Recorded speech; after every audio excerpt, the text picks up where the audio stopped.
د افغان لوبډلې د لوبې بایللو اصلي لامل څه و؟ د چا له لاسه لوبه وبایلل شوه خو بیا زړونه چا وګټل؟ خلکو ورته څه ویلي دي دا ټول کولی شئ په دې ویډیو کې وګورئ، خو له هر څه مخکې یوټیوب چینل مو در سره سبسکرایب کړئ او په اخره کې تاسو هم خپل قضاوت کولی شئ راسره په کومنټ کې شریک کړئ. افغانستان له پاکستان سره په دوبۍ کې خپله دوهمه لوبه ترسره کړه. په دغه لوبه کې افغان ملي درې رنګه اتلانو په زړه پورې لوبه وکړه، خو پاکستان وکولی شو چې په سختۍ سره بریا ترلاسه کړي.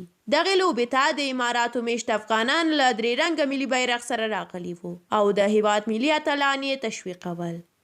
ضیاءالحق امرخیل بیا په دې اړه په خپله فیسبوک پاڼه باندې لیکلي دي چې تاسو د میدان جذبه درلوده، تاسې حریف ورخطا کړ، تاسو د پاکستان نندارچیان تر ژړا رسولي وو، تاسې نړۍ حیرانه کړه، تاسې د افغانانو ترمنځ د بریا لپاره د یووالي لاسونه لپه کړل، تاسې د افغانانو لپاره د اتحاد یوازینی ادرس یاست، نو زموږ لپاره همدا بریا ده او تاسې بریالي یاست.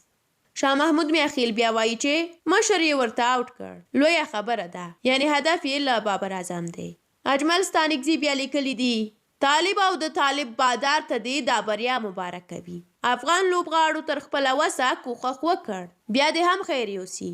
ستانکزي زیاته کړې ده دا برادران د نور په خیر له ټیمه ووځي او ځان ته د کرکټ اکاډمي جوړه کړي. وطن ته یې ډېر خدمت وکړ، نویو څیرو ته د موقع ورکړي چې هغوی هم لږ خدمت وکړي. البته نوې څیرې دې هم د لیاقت په اساس راولي، نه د خپلو شناخت او یا هم د واسطې په مټ.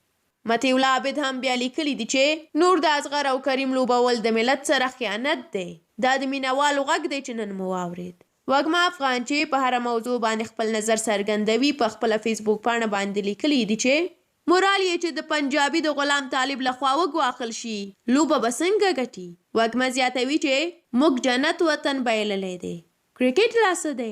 همدارنګه په بل پوسټ کې لیکلي دي څوک چې وطن نه لري هیڅ نه لري، موږ یتیمان یو، موږ تل ناکام یو. رحیم ګل ساروان لیکلي دي زولی ورته وغوړوئ، وزر ورته وکړئ، ورته ووایئ چې خدای او قرآن ته وګورئ، تا ورور د نور کرکټ بس کړئ.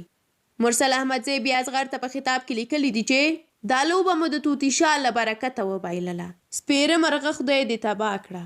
کمال ناصر رسولي بیا وایي چې اتلانو تاسو د افغانانو ترمنځ د یووالي سمبول یاست، تاسو د افغانانو ناهیلي ژوند ته هیلې وربخئ. ګټل او بایلل په کرکټ کې شته. هارون حکیمي لیکلي دي ډیره مننه، مورال سیالۍ او درېدا مو زموږ استازولۍ وکړه، موږ ته په نړیوال دریځ ستاسو حضور کفایت کوي، د ملي بیرغ رپیدل او د ملي سرود اوریدل راته کفایت کوي، بریاوی مو سرباری دي. مختار لشکری وایي چې با روحیه‌ای که شما داخل میدان شدین اگر پاکستانی ها داخل میدان می شد چنین برد نصیبشان نمی شد، آنها با دل شاد وارد میدان شد، اما شما با اشک غمگین برای نابودی سرزمینتان. موفق باشید قهرمانان یا بیپوش ما. جان آقا بهار وایي چې ټول یې سخت خفه کړو، سترګې مو له اوښکې ډکې شوې، په دې خفه شو چې دا یو ارمان و او بیخي ورنږدې و، خو د کریم جنت له لاسه دا هیله خاورې ایرې شوه، دا خوښۍ یې واخیسته، رب دې ذلیله کړي، د دوزخي اولاد کرکټ داسې تباه کړ، له دې ملته دا یوه خوشحالۍ مو هم ترې واخیسته، تباه شئ توتیانو. د وحید فیضي بیا نظر دا دی چې په تېرو 20 کلونو کې که افغانستان د یو سیستم له مخې کپټان روزلی، کپټان یې تربیه کولی، نن به یې په اسانۍ د کرکټ غټو ټیمونو ته په خپلو سمو پرېکړو ماته ورکولی. د ناسمو پرېکړو له کبله افغانستان د پاکستان پر وړاندې لوبه وبایلله. همدارنګه فرزانه کوچۍ هم په خپله فیسبوک پاڼه باندې د راشد خان سره خپل یو عکس خپور کړی دی، ورسره یې لیکلي دي چې ورسره مقابله کوي، ورسره لوبیږي، ورسره د سیالۍ دعوهدار دي. موږ او تاسو څنګه؟ زموږ او ستاسو ټولو نه لایق همدا د کرکټ اتلان دي. په موږ او تاسو کې کوم یو د خپل پاکستانی سیال سره برابر او سیال یو؟ که هر افغان له هرې برخې او سطحې په نظر کې ونیسو، هغه او د هغه پاکستانی همسویه سیال ته یې د زحمت کشۍ، لاسته راوړنو، استعداد، جرأت، حوصلې، وطن دوستۍ او نورو په اساس 10 نمرې ورکړو، زموږ د هرې کټګورۍ والا به تر پاکستانی سیالۍ ډېر وروسته وي او اکثره برخو کې به ترې متاثره هم وي. مثلا له تاجر، ملا، ډاکټر، ډیپلومات، مامور، محصل، معلم، پولیس، عام وګړي به پیل وکړو. او د سیاستمدار خو مو بیخي مه یادوئ. یوه پیړۍ نه کم عمر لرونکی هیواد نیمه پیړۍ زموږ سیاستمدار کنټرول کړی. سره مقایسه به یې کړو. راته معلوم به شي چې څوک پکې خپل پاکستان سیال چلنج کوي، څوک تر هغوی مخکې دي، څوک یې خپل برخه کې برلاسی دی. هیڅ یو یې نشي. کشي راته یې ووایئ څوک. په دې فکر وکړئ چې آیا موږ له خپلو ویاړمنو کرکټ لوبغاړو څه زده کوی شو که نه.